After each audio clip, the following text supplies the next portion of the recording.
Welcome to the Biohacking Standards, your one-stop podcast where we talk about spirituality, health, and wellness, and all things new. Stick around as we delve deep into innovations to support a better you. Freddy Silva is a documentary filmmaker and internationally recognized researcher of ancient civilizations, sacred sites, hidden history, and their relationship to human consciousness.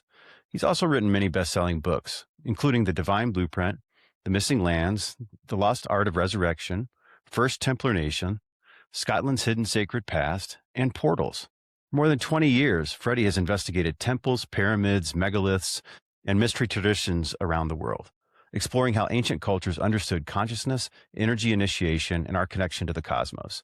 He is also known for his pioneering work on crop circles and leads educational tours to sacred sites across Europe, Egypt, and the Americas. Let's welcome Freddy Silva to the show. Hey there. Today's show is brought to you by Igniton. Imagine this. You walk into the meeting and the names come back. You finish a thought you just started. The grocery list stays in your head until you reach the store. The afternoon does not turn into a slow drift between tabs. Or you read a paragraph and you remember it. Someone tells you a number and you don't even have to write it down. The small things stop slipping through. That's ignicognition. Or the stiffness in the morning eases off. Your body recovers from a hard day faster than it used to. The background hum of feeling older quiets down. The inflammation markers that your doctor keeps bugging you about at your physical have moved in the right direction. Aging stops feeling like a one-way ratchet. That's Igni longevity. What if your mornings suddenly became more vibrant and joyful? Excitement to begin the day replaced the, oh my God, it's time to get up already feeling? That's Igni REM sleep. Or maybe you've got all this under control and you just want to look as good as you feel. No more eye puffiness, less dark circles, a more youthful and brighter look. That's Igni Peptide Eye Serum. I'll be frank, Igniton isn't cheap, but man, does this stuff work. That's because they use quantum energy to make the ingredients work better. I know that sounds crazy, but I've been using this stuff for a while now, and I feel and look better than I ever have. It's the real deal. It turns out quantum isn't just for computers, but it also works on your body. Don't take my word for it. Check out their university studies published in peer-reviewed journals. You can find the studies and these products at igniton.com. And make sure to use code ASHLEY for 15% off without a subscription. That's igniton.com and code ASHLEY to save 15% without a subscription. Thank you. Freddy Silva, thank you so much for joining the show. Welcome. Ashley, thanks for having me on. Thanks for joining this morning and for putting up with the technical difficulties. I appreciate your patience. I miss the days when an abacus was the way to actually make calculations. Yeah, isn't that the truth? And paper was used to make notes and things like that. Nowadays, it's just every week it's a new technological advancement, and it makes everybody's lives more complicated. Well, it's kind of a good lead into our show, I guess, since we're going to be talking about, your experiences with ancient technologies. I wonder if they were maybe easier than ours. I know they just used 200 stone blocks back then. It was a lot easier. And you do wonder, walking around France when I was filming my last documentary, I mean, some of these menhirs are like 42 feet tall, and you think, why? What was the point? Why can't you use a small stone or some bricks? Because they could. And there's the irony. The technology that they were using was a natural technology, and it survived for thousands of years, hasn't needed any adjustment, and it still works to this very single day. So let's just go with that then. What in your learnings and what you found, I want to get into all that kind of stuff here in a second, but how were people able to move these huge blocks and things? I mean, it seems like so mind-blowing to me. It is mind-blowing, especially when you go to places like Peru, which are also at 13,000 feet, and then you see 200-ton blocks being moved around. In Egypt, the stones for the interior, the core of the Great Pyramid came from 400 miles away, and these were the size of a juggernaut. So it does make you wonder. And I mean, the way I like to do things is not listen to academics who've never been to these places. I like to go to the actual locations and listen to what the locals have to say about this, because their predecessors were closer to the events than we ever will be. And the stories are handed down from one person to the next. And the one thing I keep hearing all the time, whether you're in Peru, whether you're in Polynesia, Japan, even in Persia, they said that at one time, the people who put these things up there, they were described as as human-like but not quite human, which is a wonderful phrase. They call them the gods, basically, not in the way that Christians understand the concept of gods. It's a very different idea altogether. Excuse me. God basically was a form of nature, an element in nature, a spirit that surrounds anything. So if you and I get to learn how to maneuver a 200-ton block of stone, we are the god of stone. That's how they thought. And the story that always comes up with, they come up with is they move these things through the air by the use of vocal commands or a special musical instrument. In South America, they were called a huari, which is a kind of trumpet. And I heard this story all around the world. Now, if you use basic logic, and you assume that these people, these hunter-gatherers, were not in contact with each other and they weren't getting around very much, which is completely false, by the way, then the stories always end up being the same. So the idea that the sound was moving the stones becomes very plausible. Back in the 90s, or maybe the 80s, I'm losing track of time now, I've been on the road for 30 years, and suddenly I was told by my accountant I'm ready for Medicare. The all blends together, doesn't it? I know. I found at Princeton they'd done an experiment. We were, and I posed the same question, which was: is the type of stone that they chose for the big megaliths?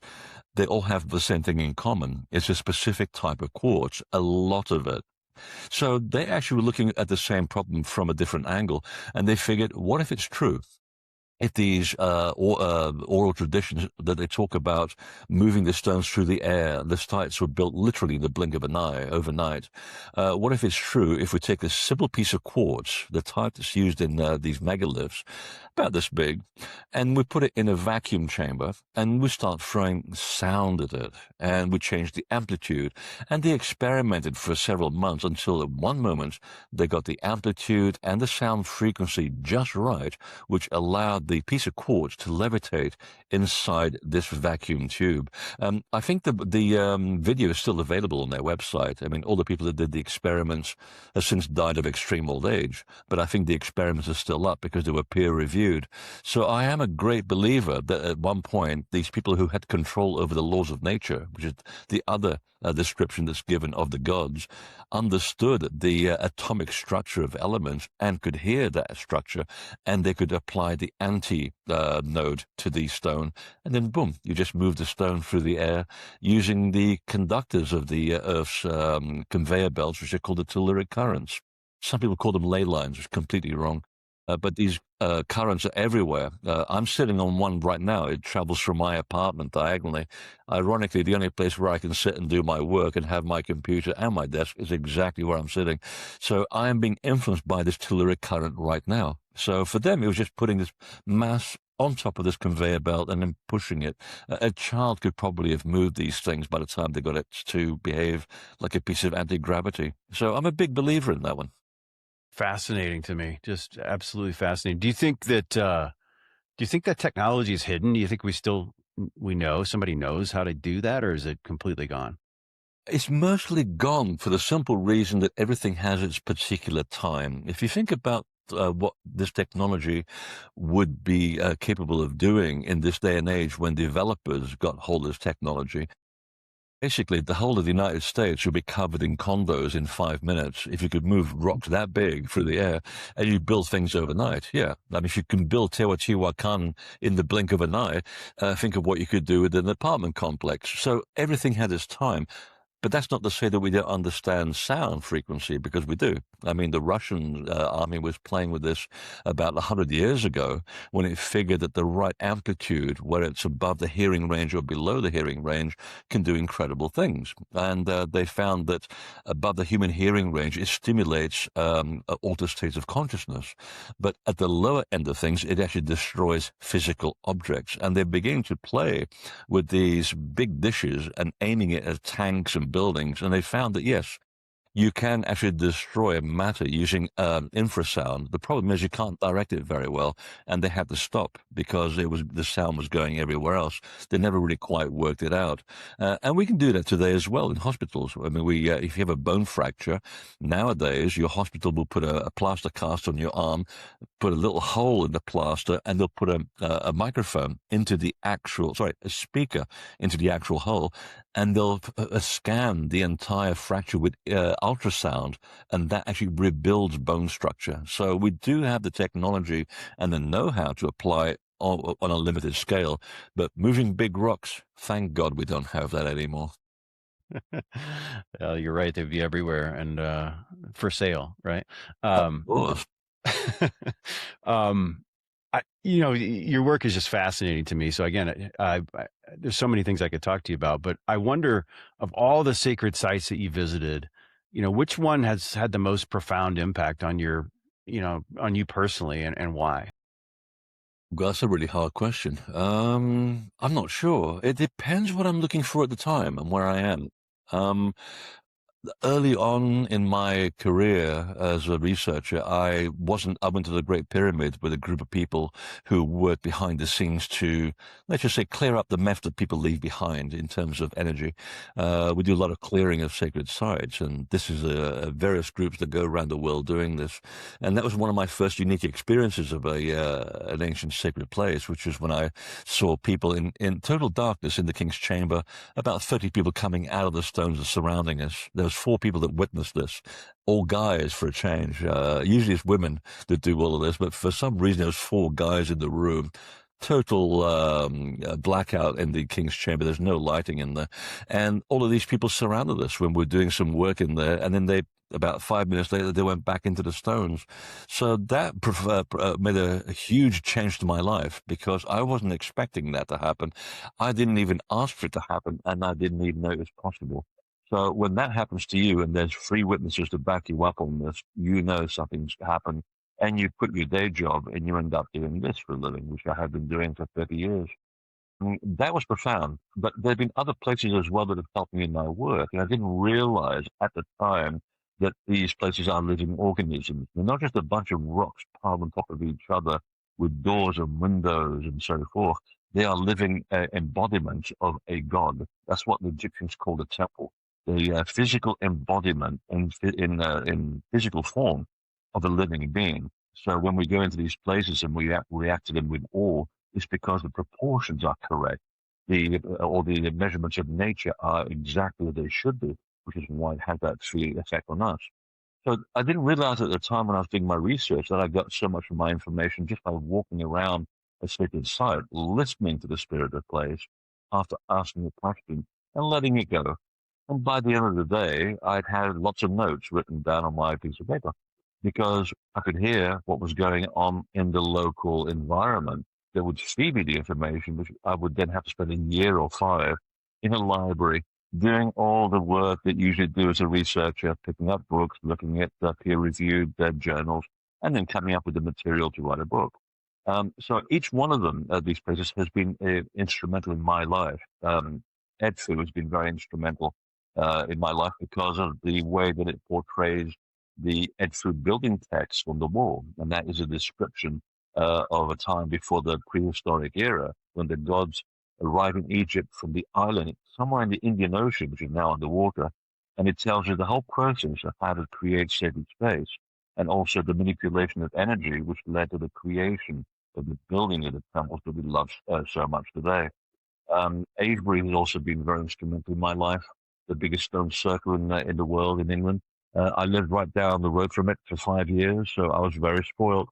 And I'd been there hundreds of times, skipping over the sheep when they're asleep at night, going around the stones, just listening, asking questions, not expecting a response. And by the time I get home, I have lots of replies. So these places have all been instrumental in my work in some way or the other. So they become my extended family.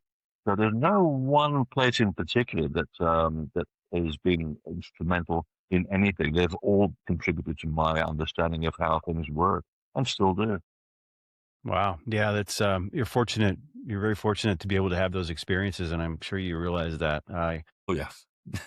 Do you, if and obviously this is there's all kinds of different structures and sites and things that you've visited, but I wonder, is there anything in common? Like a lot of people think that some of these things were designed as technologies, and I just wonder if you've seen things that indicate that, and if there's things that are in common and maybe work differently, or maybe how were they intended to work technologically? Yeah, it's I was doing the research for the new documentary that I just released called Megalith. Oddly enough, I was asking the same questions for years, going around picking information from people who gave up being electrical engineers and they ended up doing work on megaliths in Europe. And I've been collating the information, and the net result is that there is a kind of a natural technology at work here. If we take the three biggest megalithic regions in the world, which are central Portugal, Brittany in France, and also up in Orkney and the western Scottish Islands, of all places, not Britain. It's actually on the periphery of the British Isles. These three places have incredible things in common. They are all located on major fault lines. The megaliths also mark the difference in gravity anomalies as well. So people were very much aware and totally in touch with the landscape. They could actually differentiate certain areas where gravity behaves differently, and that has an effect on your state of consciousness, as we know today. They also mark areas which are either overstimulated or deficient in electromagnetic readings, and the stones are always at the boundaries of these regions. To go back to Brittany, which is one of my favorite places, it once resembled a forest of stone. I mean, there was over 80,000 megaliths in the old days, and as many as 50 per square mile.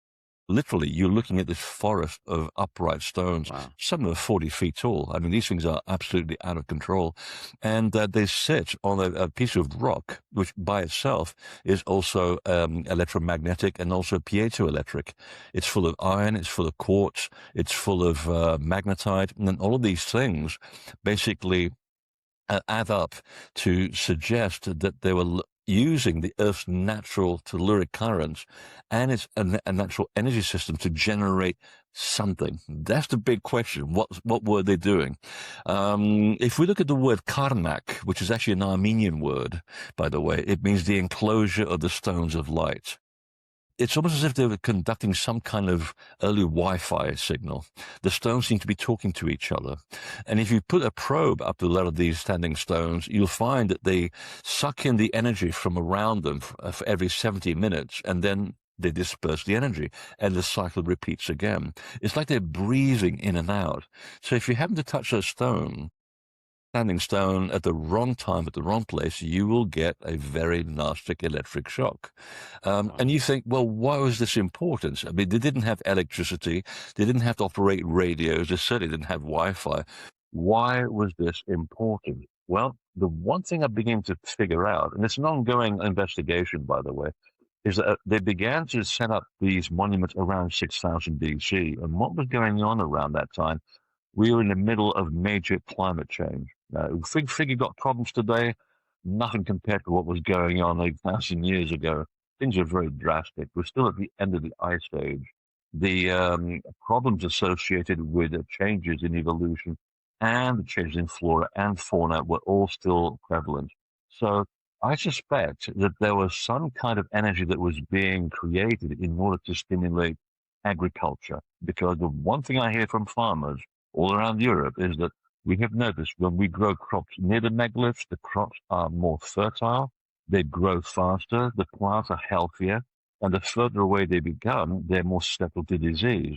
This is also the reason why a lot of women also still go to rub their legs and their bellies on these stones in order to develop the ability to become pregnant. And within a week, they are pregnant. It's a folklore that's been going on for thousands of years. So this technology is designed to harness a natural system of the Earth's energy in order to create a system for agriculture that you can benefit when the Earth is going through a mini ice age. You can use it to induce states of consciousness, because not all of these places are designed for the landscape. They're designed for the individual, and they are designed just for one person or a small group to go into these sites and had this expanded shamanic experience. And that's also been validated as well over the last 30 years. And the last one is also to do with healing. If you go to many places again in Northern Europe, there's a rich tradition of megaliths associated with specific cures for either eye problems or rickets or rheumatism and so forth. This stone will do this, that stone will do that, and that whole Wow. over there will do this. So we're talking about, again, it goes back to what the ancients were saying about the gods. They had complete control of the laws of nature and they could bend the rules. So, and putting this into context of the climate, I think they were using the Earth's natural system in order to help humans regain an equilibrium in the way that they govern themselves and also to govern agriculture. And that's just the tip of the iceberg. I'm sure there's a lot more information, but that's as far as we've got right now with our limited technology. So for, my limited perspective here, so is it right to think about it in terms of different frequencies, perhaps? I mean, they're tuned in different ways?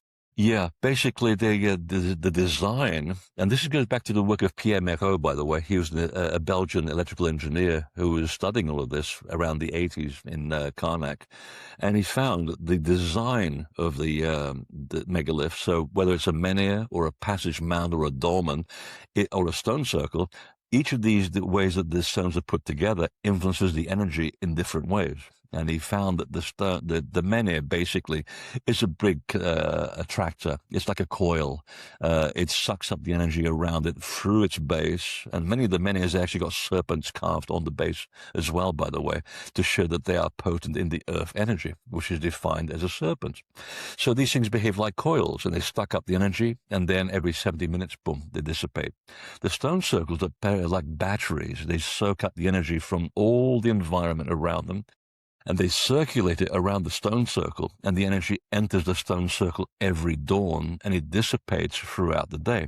There was a huge study that was done in the south of England with the late John Burke, who actually placed all of these electrical devices along the landscape around Avebury and Stonehenge, and he found that, yes, these stone circles attract all the electromagnetic current into their ditches, circulate the ditches, and at dawn, the energy is increased by 200%, which we still don't know how it happens.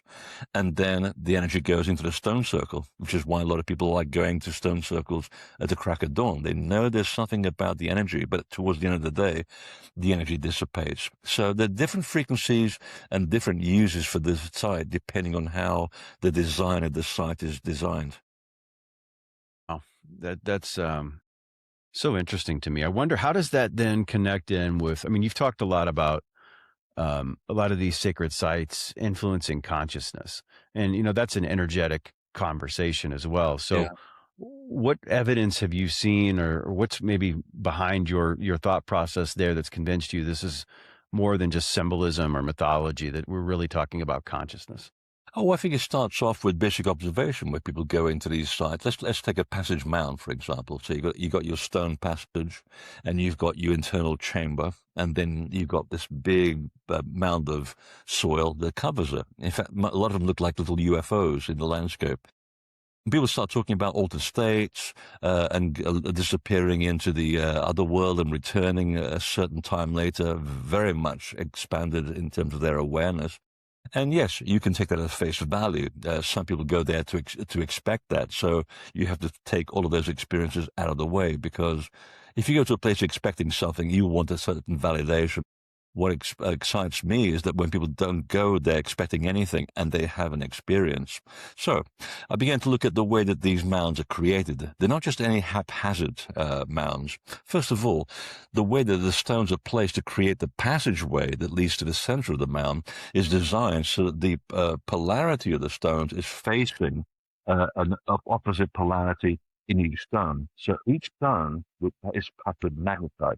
Millions and millions of little particles of magnetite, which creates a very weak magnetic field. So the way you face the stone means you can just face the stone into the passageway with a positive charge or a negative charge, depending on how you face the stone. So Newgrange, which is a great example in Ireland, one of the most famous passage mounds, it has 7 positively charged stones and 7 negatively charged stones, so that when you're walking into the actual mound, your body is being moved left to right, left to right. though your brain is also being synchronized. So by the time you reach the end of the passage, you are supposed to be in a perfect state of grace, a state of balance. We call it a labyrinth in this day and age. You're moving from left and you walk to the right, you move to the left. That's what the stones are doing to you. That's just the beginning of the whole thing.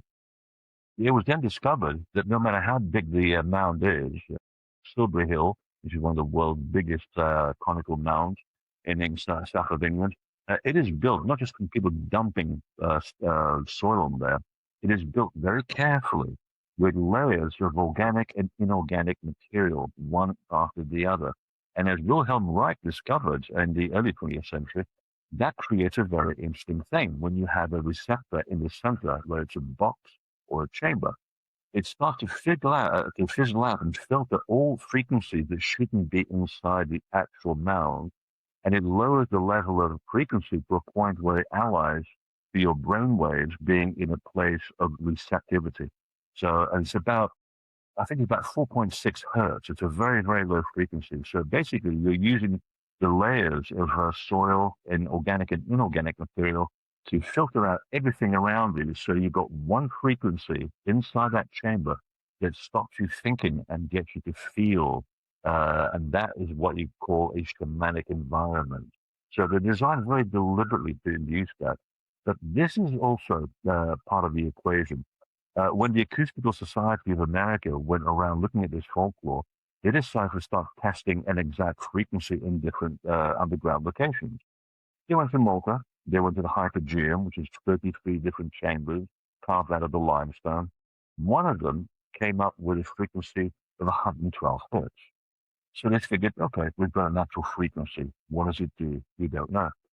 They went to the King's Chamber. They got exactly the same frequency. Now, the King's Chamber looks nothing like the Hypogeum. Here we have a big rectangular box.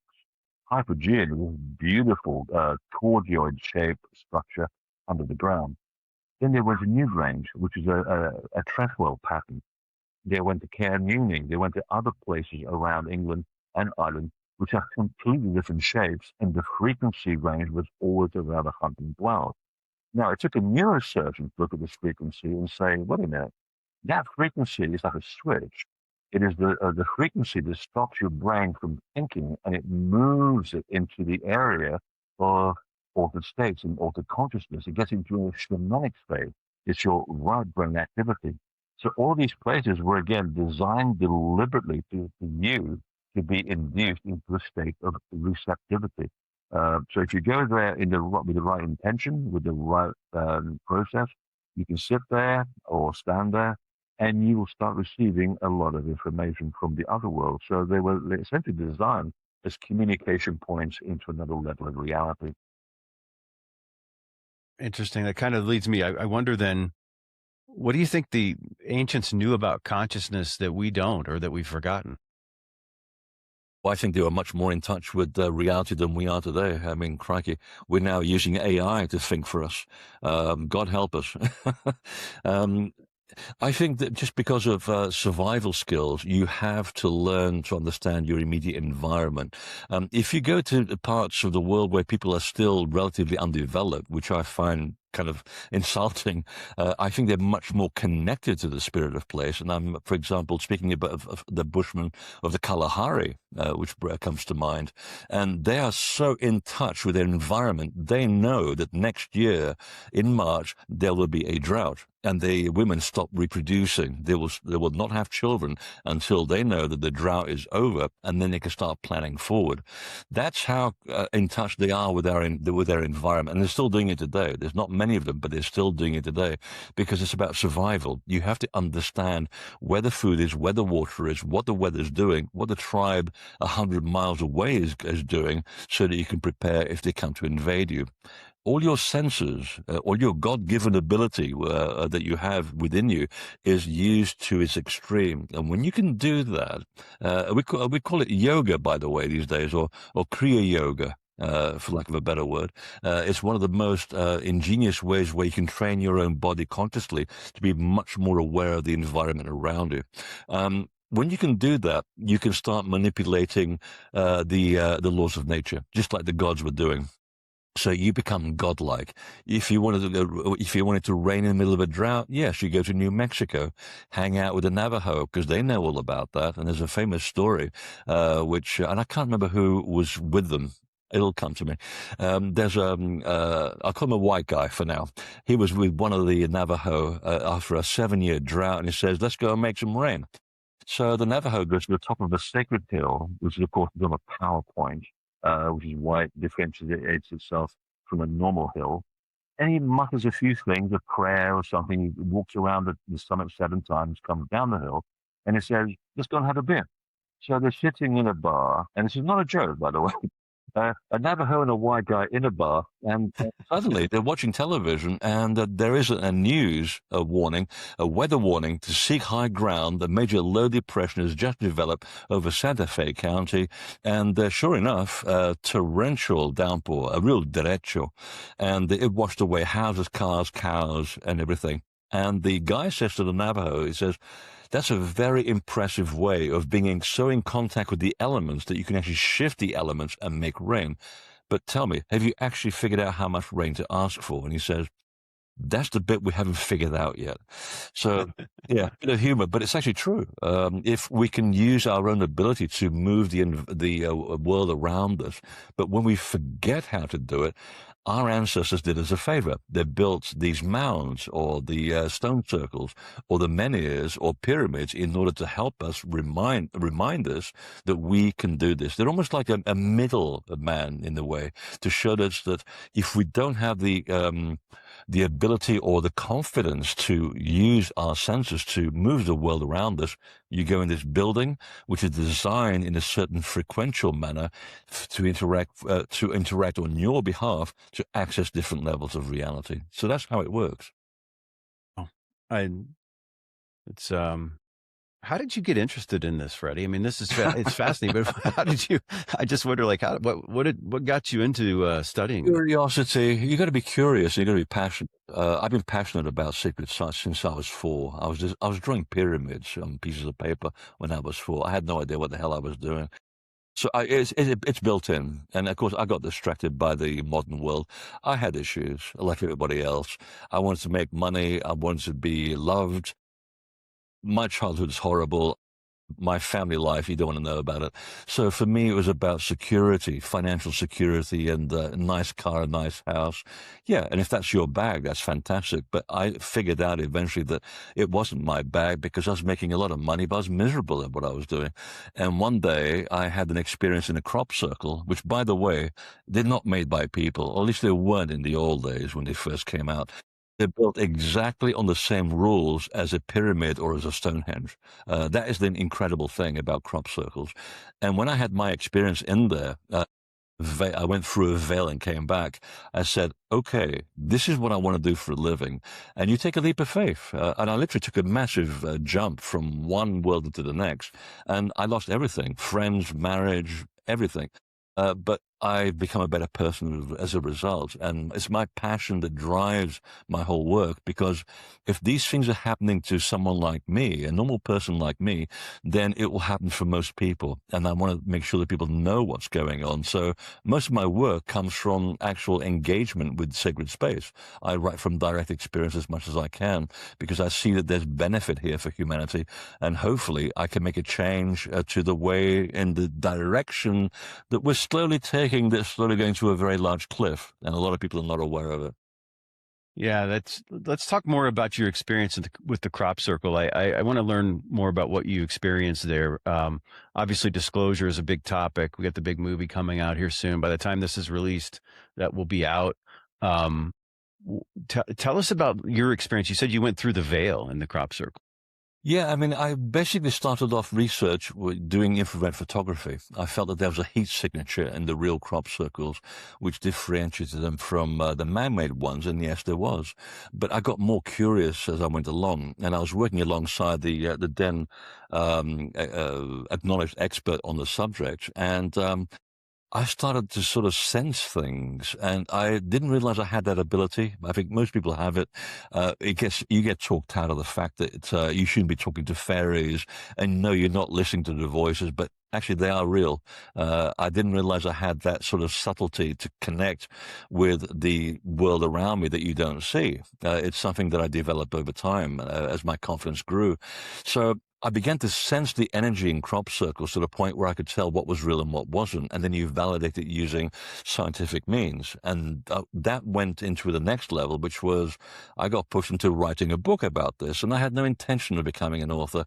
I was quite happy being, a creative director and making a lot of money. I didn't want to become a poor author. So I'm being pushed into this, but I'm also not a scientist. I'm learning as I go along. So I had a lot of questions to ask. I want to know about the influence of gravity on the crops that was doing what they're doing, the electromagnetic frequencies, the sound that we were picking up, and all of these things, how they all come together. So I basically went and laid down inside one crop circle one evening at about 11:30 at night. And I remember it like it was yesterday. It was pitch black. Can't see a thing. And this big light came up over me with my eyes closed, and I'm lying on the ground. And I thought, I really don't want to be abducted right now, okay? There's no connection between UFOs and crop circles, by the way, but still, I do not want to be abducted. I'm in the middle of writing a book. I got better things to do. And next thing I know, it's like someone hit me on the back of the shoulder. Like Mr. Spock did in Star Trek, it'd pinch a nerve and suddenly you go limp. Same thing happens to me, and I'm watching my hands floating around me, and then I can't feel the weight of my body on the actual soil. I'm actually floating in midair. And it was the strangest, most wonderful sensation. And next thing, in the blink of an eye, I'm watching 3 people on this side, 3 people on this side, like I'm lying on a table, but I'm not. I'm floating. And 2 more at the front. And so there's 7 plus 1, so there's 8. And they've got these beautiful white satin gowns all over them. They're beautiful looking. And I'm going, this is really interesting. And I've got so many questions to ask. And they're doing these strange movements with their hands like a Balinese dancer. And I understand exactly what they're saying. It's a non-verbal form of communication. And I thought, this is so wonderful. And next thing I know, I hear a little click next to me. I took a cassette recorder with me in the field playing a little quiet music. Back in the day when you had a C90 tape, it has 45 minutes on either side. 45 minutes had actually elapsed of me leaving the body and being suspended in midair, and I hit the ground with a big thud because it literally woke me back into consciousness. And next morning, I still had a sort of a slight bump in the back of my head where I hit the ground. It hurt. And I couldn't stop writing like an idiot after that. It was just pouring out of me. So whatever happened, there was a movement of exchange of information that helped me finish the book that I didn't want to write. And then it becomes an international bestseller called Secrets in the Fields. Still around today. So that was my experience. And I didn't realize at the time that the people who were behind this communication, who were also the same people depicted in what they call the ghost panel in Utah, is these 8-foot tall images of what looked like people dressed in these beautiful satin dresses. And the late Clifford Mahuti, who's the head of the Zuni clan, he said, well, you've experienced them before. You've come across them. I said, I haven't. I said, no, you have. You experienced in the crop circle. I said, oh, those are the same people. Yeah, we call them lookers. I said, I've never come across anybody called a looker. Oh, you don't mean watchers, do you? I said, that's absolutely who they are. So those are the people that have been helping me in my understanding of sacred space and ancient civilizations from day one. It took me 15 years to work out who basically was supporting me. I call them the management, by the way. The management has been helping me with my research up until then. So that was my experience, and that basically shaped, my work and also my ability to have the confidence to leave my world behind and take a big leap of faith. And, well, here I am 30 years later. Wow, that's a great story. Do you think they were Was it the same people that were involved in at the beginning of our talk? You talked about the experience you had in the King's Chamber. Same people. They have their particular portals around the world. I discovered this later through a group that I work with in England who is led by an incredibly gifted channeler. She's the real thing. I mean, it's in her blood. It's in her family's tradition. She even works with the police to solve their most serious crimes. And after developing my understanding of how these things work, I suddenly put one and one together and realized there are certain portals around the world which are associated with the Watchers. Not the ones that you get to hear the bad news from in the Book of Enoch. Those are the small group of renegade Watchers that, for reasons we still do not understand, defied orders and went around teaching hunter-gatherers all the things you should be teaching hunter-gatherers at that stage of development. We're talking about the other group of people who are almost like guardian angels or the supporters of humanity, who are always there in the background, always supporting humans and, taking an active interest in our life, and also sometimes suggesting ideas of how we can make this a better world, and instead of messing it up every goddamn year. So without their help, the world would be a complete disaster, if you can possibly believe that. But there are places on the planet which are specific for their frequency to appear in the landscape. So there's one stone circle, and it's actually, it's not a stone circle, it's a dolmen. It's called Spinner's Rock, and it's in Devon. It's one of my favorite places. And another one is Chung Coit, which is, again, a little dolmen right on the very end of the peninsula of England in Cornwall. And that, of course, and the King's Chamber of the Great Pyramid. So that's three places where they always will show up. Now that I've said this, the whole world is going to go to these places. I wish I hadn't said that. But they only appear at the right moment, to the right people, because you have to be at the right frequency. Each person has a key inside them, and if you're at the right intention, that key unlocks the connection between you and the other world. So you can't just go there and will the whole thing to happen. I want to see the Watchers. Yeah, if you're not part of that connection, then they will not show up. And I guess my point is that it's not because I'm ultra special or anything. It's because the work I'm doing is directly involved with what they are trying to do. And so they're speaking through me for me to speak to the general public. That's how it works. I never asked for this to happen, but I got it anyway. But I do like them. They have a strange sense of humor. You were, I was going to say, and you just said it more eloquently, but basically you've got to have the right frequency and intent and for that to happen anyway. Absolutely. Right? It's not just going to happen for anybody. I experience that in the Great Pyramid all the time when I take groups of people, and I try to keep the groups very small. I like them to be personal, because I also know if we have a small group, let's say of 16 people in the King's Chamber, and they're mostly of the same intent, magic starts happening. And there's been 2 more times when I've seen 10 people coming out of the stones during a guided meditation where we're in total darkness. And half the group later will say, and most of them are not aware of my experience, so they can't make it up. And they'll describe them exactly in the same way that I saw them. And they said, yeah, they came up behind me and they had their arms around behind me like this. I was feeling very nervous. I felt I could let go of all my fear and I could fall back and they would support me. And I said, well, that's exactly what I saw. So half of the group actually saw what I saw, so I'm not making it up. But again, the right intention, the right purpose, and that's how the magic occurs. Yeah, I know we're just getting to know each other, but I want to go with you. I have the right intention, so I want to see the magic with you. That would be fantastic. Yeah. I want to take small groups of people. I like things to be very personal and just about as profitable as you can make it with a small group. Yeah, You have 13,000 people on a waiting list for all my tours now. They were selling in less than 50 seconds, so we've adopted a lottery, which is a bit fair now. People can just relax. And you put the intention in, and somehow the right people just show up at the right time. It never ceases to amaze me how this happens. Yeah. Let's shift gears a little bit. Let's talk about the Knights Templar. I know you've done a lot of research on that group. That's something that I'm fascinated by as well. What's the most important part of that story that you think people may not be aware of?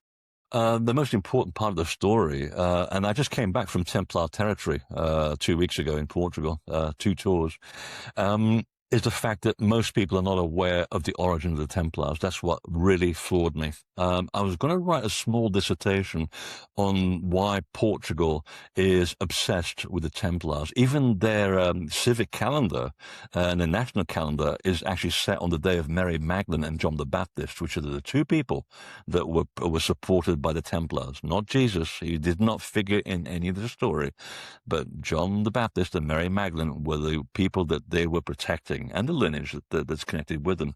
And I had no idea that the Templars actually began their life in Portugal before they appeared anywhere else. That was a big surprise. So they were already connecting. The Proto-Templars were having conversations with the Count of Portugal, as it was called back then. It was a small little county in the north of Portugal, around the city of Porto. And they basically met in Jerusalem in about 1104 in order to discuss the creation of a proto-state, a utopian society that was as far removed from Rome as you could get in Europe at that particular time. And I found the original manuscripts, which clearly show that the Templars originally arrived in Portugal at least 12 years before they were officially ordained in Jerusalem in 1118 or 1119. And that's what most historians have gotten wrong. They've also assumed that they were part of the Crusades. They never were part of the Crusades. They went onto the back of the Crusades because it was a window of opportunity that allowed them to go dig under Temple Mount in a certain location, which they had already premeditated from plans that they had received from the Essenes. So we're talking about a 1,000-year waiting period. They were very patient people, these people. Right.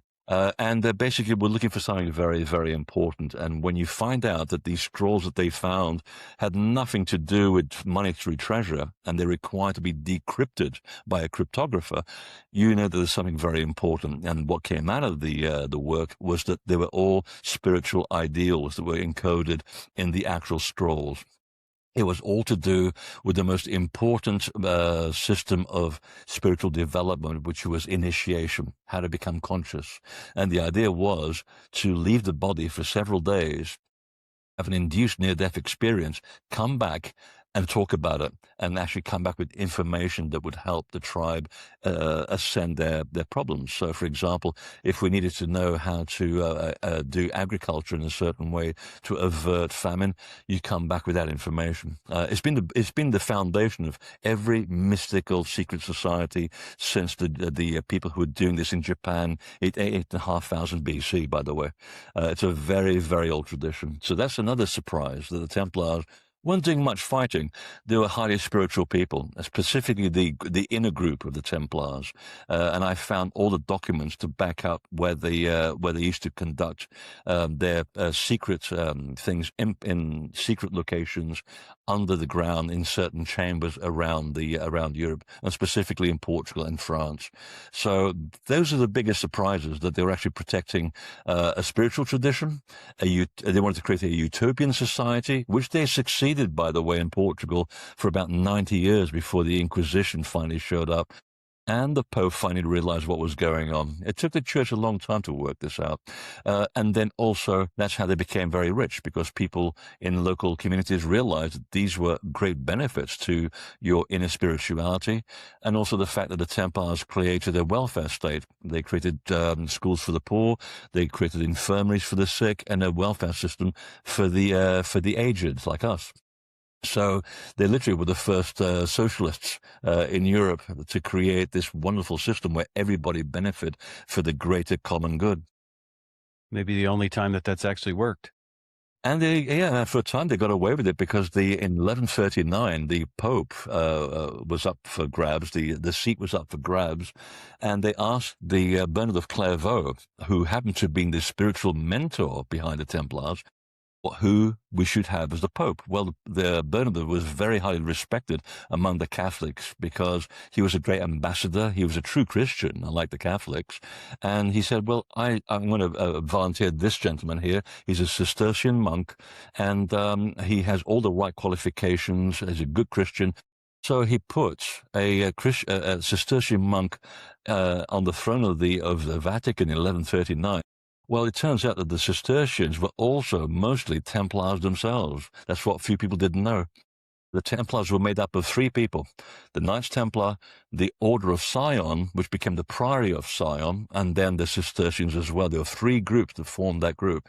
So the first edict that the new Pope issues was to give the Templars complete freedom to do whatever they damn well pleased, free from interference from the church. Direct quote. Wow. Fascinating. So how does that story relate back in? Because I wasn't aware. You said they originated in Portugal, right? So I thought they actually fled to Portugal, but they were already there.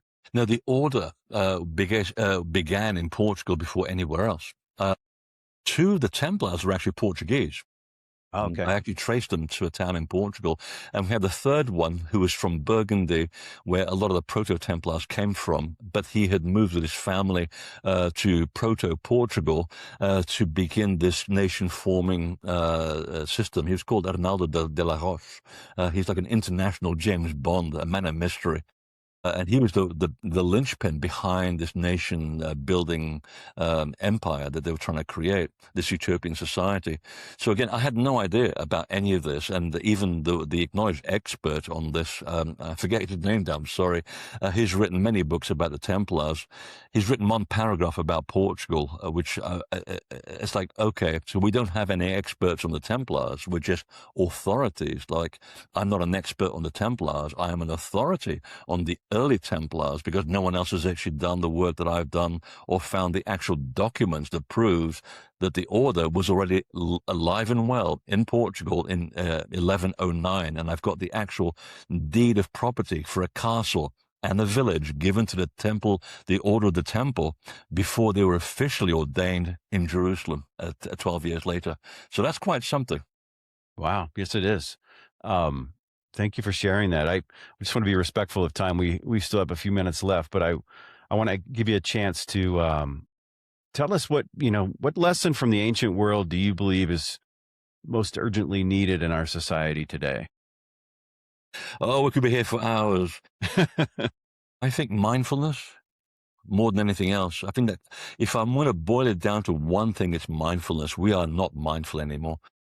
We've given our ability to perceive, to interact, to be empathetic with other human beings to this little thing called, a demonstration, a cell phone. I see people, even intelligent people, even a lot of my friends, as addicted to this stuff without realizing the damage that it's actually causing in so many areas. And now we have AI compounding the problem. You no longer even have to think about anything. AI can do it for you. It's the biggest Achilles heel in human history. And when the electricity goes out, which is often it does, you won't know how to survive. So if the one thing that all of these things have done is to be aware of the environment around you, connect with the earth. This is the body that gave you birth to you. Connect with the spirit world. Connect with anything that makes your life much more concrete and tangible, and actually has been the way that things have been done for thousands of years. I mean, civilizations have survived for thousands of years. We're lucky to have one election cycle today in the Western world that doesn't fall apart, and you have to elect another leader who then basically repeats the errors of the previous one. So we are completely lost as a society around the world. And I say that with a pinch of salt, because when I travel around the world, and I do a lot of traveling, I also see a lot of positive things happening, and they don't actually come out into the news cycle because, and having been involved in the media for 2 decades, it's not a conspiracy. It's just a fact that bad news sells newspapers. Right. We are addicted to chaos, to conflict, because it's a survival mechanism. We want to know what our neighbors are doing in case they come around and annoy us with big knives or missiles. So we are addicted to conflict. But on the side, I see so much overwhelming positive things going on around the world.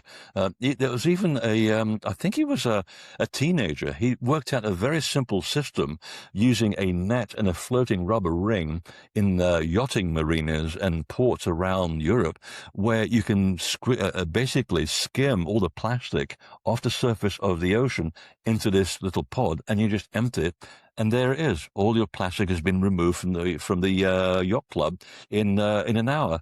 So there are all of these great ideas going around the world right now. We hardly get to hear about them. So it's not all doom and gloom. There is a lot of hope going on, and that's the point. Focus on the positive things, and figure out what the snakes are doing. You got to know what the snakes are doing all the time, but Right. get hooked into that cycle, because it will take it down into its lowest common denominator, and you don't want to go there. And that's what we see right now in the news cycle. It's a conflict everywhere. It's always negativity, but there's an alternative as well. And if you talk to a physicist about this, and we're back to how the ancients used to think, looking at the minutiae of things, look at how nature works, how it behaves. A physicist would also say, yeah, if there's a lot of chaos happening right now, I hope you can't. On cue. The witness protection program is over, they found. If you see a lot of chaos, there's a potential jump to a greater amount of order. That's what the universe is all about. It's based on chaos and order. So if there's chaos, the next potential jump is to order, and then order will eventually dissipate into chaos. It's always an up and down cycle. But the more chaos that you see, the greater the potential to a greater level of order. And that's very inspiring message to leave us on, because it shows that there is hope, but we all have to get into the mindfulness stage. We have to be aware of what's around us and be aware of your place in the bigger scheme of things, and tread lightly around the world. See how your words, your actions affect those around you, and be mindful of that. Adapt, change, own. People think I've done all the books, I've gone to all the conferences, I've watched all the documentaries. Why isn't the change happening? Well, Gandhi said it, just be the change you wish to see. You have to actually start doing it yourself. And the sooner you start doing it, the more we will overcome this present cycle, which, we all agree to be born for. And if you don't think you're part of this cycle, I'll say one thing. If you were perfect, you wouldn't have been incarnated. Why would you bother? So you're here to make the place a little bit better than when you found it, and also make yourself a little bit better before you leave. Love it, Freddie. That's fantastic. I really appreciate meeting you, and great words of wisdom to end on. Is there anything you want to share about what you're working on that you want to tell the audience about before we wrap? I'll go to my website and buy everything. No, yeah, you can keep track of all my books and my documentaries. I'm currently pushing Megalith, which is my latest documentary. It's on Gaia.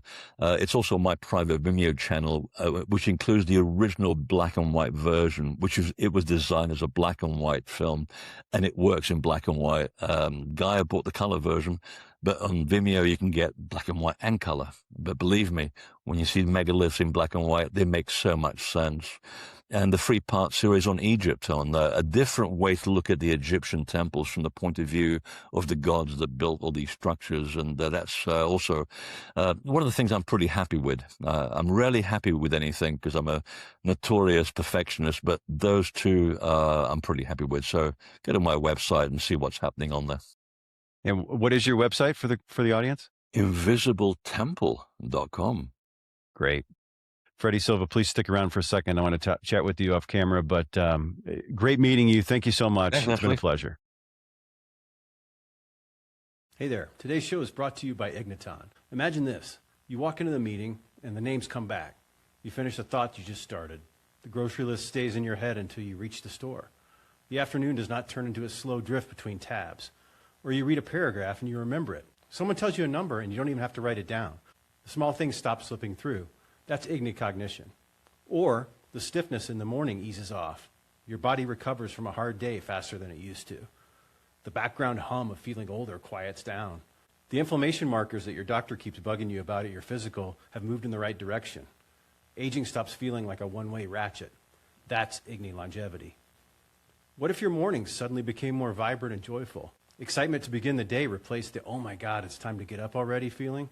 That's Igni REM sleep. Or maybe you've got all this under control, and you just want to look as good as you feel. No more eye puffiness, less dark circles, a more youthful and brighter look. That's Igni Peptide Eye Serum.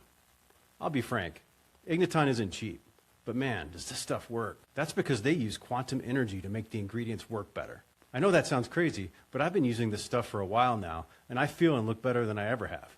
It's the real deal. It turns out quantum isn't just for computers, but it also works on your body. Don't take my word for it. Check out their university studies published in peer-reviewed journals. You can find the studies and these products at igniton.com.